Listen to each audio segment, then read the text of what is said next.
Guys आज हम बात करने जा रहे हैं सेक्शन 194 एलए के बारे में, जो बात करता है TDS on payment of compensation on acquisition of certain immovable property. कौन से सेक्शन की बात करने जा रहे हैं? सेक्शन 194 एलए के बारे में।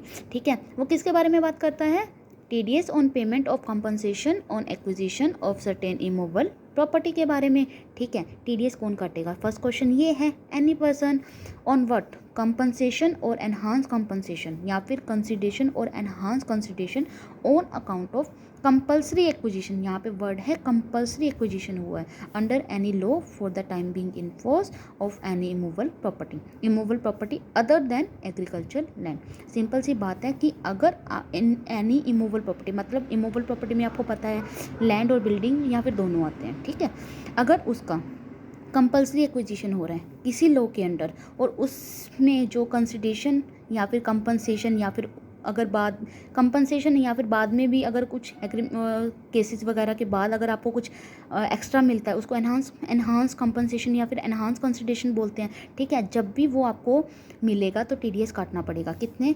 10% के रेट से टीडीएस कटेगा। ठीक है, टीडीएस सामने वाली पार्टी यहाँ पे रेजिडेंट होनी चाहिए। ठीक है, सेक्शन 194 एलए में अगर सामने वाली पार्टी जिसको पेमेंट कर रही है वो रेजिडेंट है तभी टीडीएस सेक्शन 194 एलए में कटेगा, अदरवाइज 195 में कटेगा। ठीक है, अगर नॉन रेजिडेंट का केस है तो यहाँ पे लिखा हुआ है अदर देन एग्रीकल्चर लैंड। ठीक है, अदर देन एग्रीकल्चर लैंड का मतलब क्या है कि एग्रीकल्चर लैंड आपको पता ही होगा कि 2 टाइप्स की होती है, या तो रूरल एग्रीकल्चर लैंड होती है या फिर अर्बन एग्रीकल्चर लैंड होती है। रूरल एग्रीकल्चर लैंड हमारी कैपिटल एसेट की डेफिनेशन में नहीं आती है, तो वहाँ पे टैक्सेबिलिटी का सवाल ही नहीं पैदा होता, तो वहाँ पे टीडीएस की रिक्वायरमेंट होगी नहीं। ठीक है, और जब कंपल्सरी एक्विजिशन होता है अर्बन एग्रीकल्चर लैंड का, कंपल्सरी एक्विजिशन होता है तो वो एग्जेम्प्ट है अंडर सेक्शन 1037 में।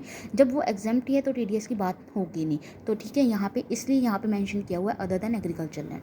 ठीक है, टीडीएस कब काटना है? At the time of payment. ठीक है, यहाँ पे थ्रेशोल्ड लिमिट मतलब कोई एक लिमिट सेट की हुई है जिससे नीचे टीडीएस काटने की रिक्वायरमेंट नहीं है। ठीक है, तो अगर सिंगल पेमेंट है तो उस पेमेंट को देख लेना, अदरवाइज अगर एक से ज़्यादा पेमेंट है तो उनका एग्रीगेट कर लेना पूरे साल का मिला के। यहाँ लिखा हुआ during the financial year word है यहाँ पे। ठीक है, पूरे साल का मिला के अगर 2.5 लाख या उससे नीचे है तो टीडीएस काटने की रिक्वायरमेंट नहीं होगी, अगर उससे ज़्यादा है तो टीडीएस काटना पड़ेगा 10% से। ठीक है, उसके बाद non applicability of TDS under section 194 LA. No tax is required to be deducted where payment is made in respect of any award और agreement which has been exempted from levy of income tax under section 96 of the right to fair compensation and transparency in land acquisition, rehabilitation and resettlement act 2013। ठीक है, यहाँ पे क्या बोला हुआ है कि सेक्शन 194 एलए नहीं लगेगा। कब नहीं लगेगा?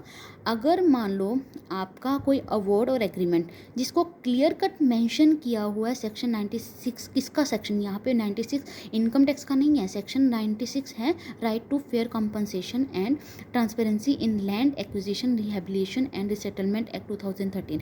उसमें क्लियरली मेंशन किया हुआ है ना कि ये वाली अवार्ड और एग्रीमेंट है वो इनकम टैक्स में एग्जम्प्ट है। तो वहाँ पे जब एग्जम्पशन ही आ गई तो वहाँ पे टीडीएस की बात ही नहीं होगी, तो टीडीएस काटना नहीं पड़ेगा। ठीक है, अगर आपको कोई भी क्वेरी होती है तो आप कमेंट बॉक्स में पूछ सकते हो। Thank you so much.